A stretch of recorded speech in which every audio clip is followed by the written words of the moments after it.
নমস্কার, টেস্টি টাইমিতে আপনাদের অনেক স্বাগত।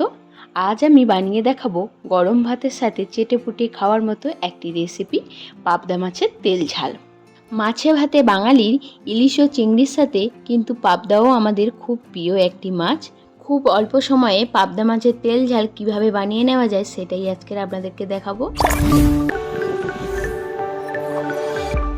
প্রথমে এই মাছগুলোকে খুব ভালোভাবে ধুয়ে লবণ হলুদ মাখিয়ে নিয়েছি।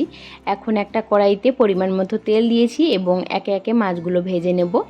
মাছগুলো ভাজা হচ্ছে, তার মধ্যে মশলাটা দিকে বানিয়ে নেব। কয়েক কোয়া রসুন এবং একটু আদা নিয়ে হামানদিস্তায় খুব ভালোভাবে পেস্ট করে নিয়েছি। যেহেতু মাছের শুধু ঝাল হবে তাই মশলার পরিমাণটা খুব একটা বেশি নেই। হামানদিস্তায় খুব ভালোভাবে আমি আদা রসুনটা থেঁতো করে নিয়েছি। তার মধ্যে এদিকে পাবদা মাছগুলো সমস্তটা খুব ভালোভাবেই ভাজা হয়ে গেছে। পাবদা মাছগুলো একটু নরম গোছের হয়, তাই হাতে সময় নিয়ে ধীরে ধীরে মাছগুলো খুব ভালোভাবে ভেজে নিতে হবে। আর এখানে আমার সমস্ত মাছগুলো খুব ভালোভাবে ভেজে নিয়েছি এবং প্রত্যেকটা মাছ গোটাই আছে, একটুও ভাঙেনি। তো মাছের ঝালের জন্য এদিকে পেঁয়াজগুলো খুব ছোট ছোট করে কুচি করে নিচ্ছি। একটা বড় সাইজের পেঁয়াজ কুচি করে নিয়ে তেলের উপর দিয়ে দিলাম এবং এই পেঁয়াজটাকে একটু লাল লাল করে খুব ভালোভাবে ভেজে নেব। গ্যাসের ফ্লেমটা হাইতে রেখে পেঁয়াজগুলোকে খুব ভালো করে লাল লাল করে ভেজে নেব। একটু ভাজা ভাজা হয়ে গেলে সেই সময় আদা রসুনের পেস্টটা দিয়ে পেঁয়াজ এবং মশলাটা খুব ভালোভাবেই কষিয়ে নেব। তো একটু ভাজা ভাজা হয়ে গেলে সেই মুহূর্তে 4-5 কোয়া কাঁচা লঙ্কা দিয়ে দেবো। যে যেরকম লঙ্কা খাবেন সেরকমই দিতে পারেন আর কি।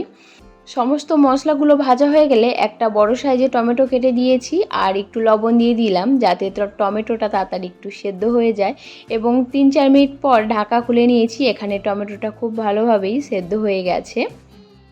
একে একে এখানে সমস্ত মশলাগুলো দিয়ে দিচ্ছি। লবণ তো আগে দিয়ে রেখেছিলাম, তারপর ধনে গুঁড়ো, জিরে গুঁড়ো, হলুদ গুঁড়ো দিয়ে সমস্ত মশলাটা একসঙ্গে মিক্সড করে নিয়েছি। এখানে একটু জল দিয়ে দেবো যাতে মশলাটা খুব ভালোভাবে কষানো হয়ে যায়। মশলাটা এখানে খুব ভালোভাবে কষিয়ে নিয়েছি এবং মশলা থেকে তেলও ছেড়ে দিয়েছে। এখন পরিমাণ মতো জল দিয়ে দেবো। এখানে গরম জল অ্যাড করলেও তরকারির টেস্টটা কিন্তু সেই স্বাদ হবে।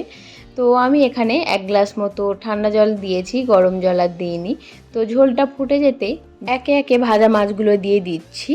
মাছগুলো যাতে না ভাঙে সেই জন্য মাছগুলো একটু সুন্দর করে সাজিয়ে নিতে হবে এবং 5 মিনিট মতো তরকারিটাকে হতে দেবো। এখানে তো আর সবজি সেদ্ধ হওয়ার কোনো ব্যাপারই নেই, মশলাটা তো ভালো করে কষানোই আছে। শুধু 5 মিনিট মতো তরকারির ঝোলটা ফুটলেই তরকারিটা হয়ে যাবে। আর এই তো 5 মিনিট পর চলে এসেছি, তরকারিটা একদম রেডি এবং দারুণ সুন্দর কালারও হয়েছে আর দারুণ টেস্টও এসেছিলো। তো তেল ঝালটা একটু বেশি ঝোল রাখলে খেতে অতটা ভালো লাগে না, তাই খুব একটা বেশি আমি ঝোল রাখিনি। তো লাবানোর আগের মুহূর্তে একটু ধনেপাতা কুচি দিয়ে দিচ্ছি। যে কোনো তরকারি লাবানোর আগের মুহূর্তে একটু ধনেপাতা কুচি দিয়ে দিলে তরকারির টেস্টটা কিন্তু দারুণই হয়। আপনারা বাড়িতে একবার এইভাবে পাবদা মাছের তেল ঝাল রেসিপিটা ট্রাই করে দেখতে পারেন, খেতে কিন্তু দারুণই টেস্টি হয়েছিল।